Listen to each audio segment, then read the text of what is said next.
Hey everybody, what is up? It is ZAVG Reviews here, back again with another review, and today I am reviewing Silent Hill Shattered Memories for the PSP, PlayStation 2, and the Nintendo Wii. Let's get started. Okay, so the story of this game is... Wait a minute. Could that be Harry Mason? Unbelievable! We're about to have a Silent Hill 1 remake on our hands. How impressive! Now, that's what I thought at first when I first saw the opening of this game, being as it may, Harry Mason is in the first Silent Hill game, so is Cheryl, and they're basically the stars. Well, in this game, however, that's not the case. Yeah, that's right, this is a game with Harry Mason and Cheryl that has nothing to do with the Silent Hill 1 story. I'll tell you how I feel about that in a little while, but let's give this game's story a chance. Now, the story starts out very familiar. Harry Mason gets into a car crash, realizes that he lost Cheryl, and now he's going to look for her.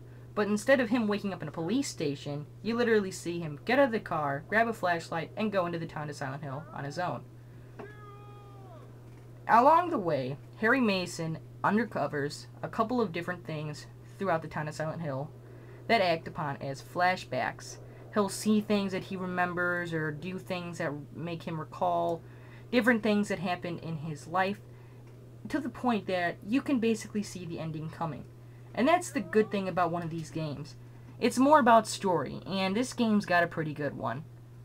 And as that may be, playing the game itself gives you more story. In a creepy environment, it just can't be explained, because if I explain it any further, I'll probably give away the ending. The graphics in this game look good.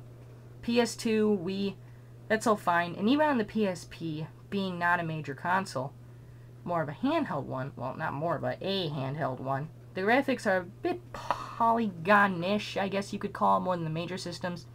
But that's to be expected. It still looks good.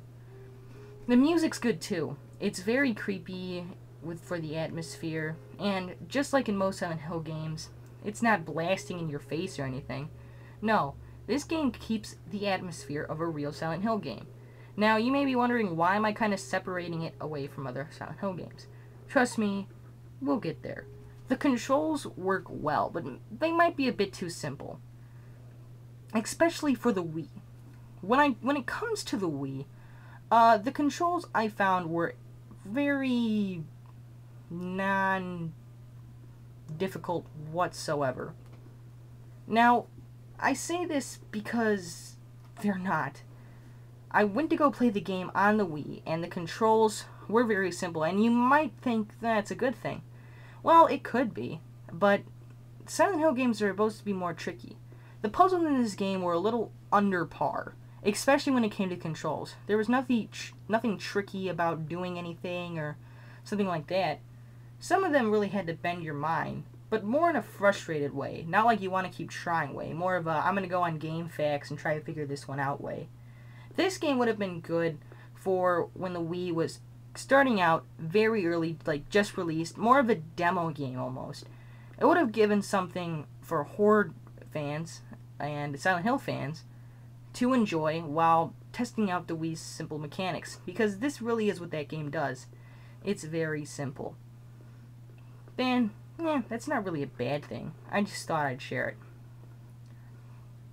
Okay, well, hold your breath, Silent Hill fans, because when you think of a Silent Hill game, you don't immediately think of the action, but you definitely expect some blood, knives, guns, violence.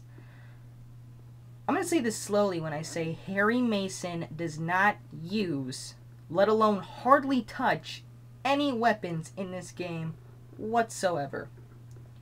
Yeah, he doesn't use any weapons, unless if you call a flare a weapon. But there is action sequences. He goes into the other world, and of course, Silent Hill fans know what that is. Basically, it's this world that Harry goes into every time he basically uncovers something that symbolizes his past, present, future, whatever you want to call it. In these nightmare realms, basically what happens is he's being chased by these creatures called Rorschachs, which are the only creature you'll discover in Silent Hill Shattered Memories, which is a bit disappointing. The raw shocks will change due to how you play the game, but there's no enemies besides the raw shocks. You'll run away from them until you find your correct way out of the maze. In each maze, you'll usually find some kind of short puzzle to go through. They can be hard, difficult, and sometimes annoying. It just depends which one it is. Now, that's basically all the game really has to offer in terms of action.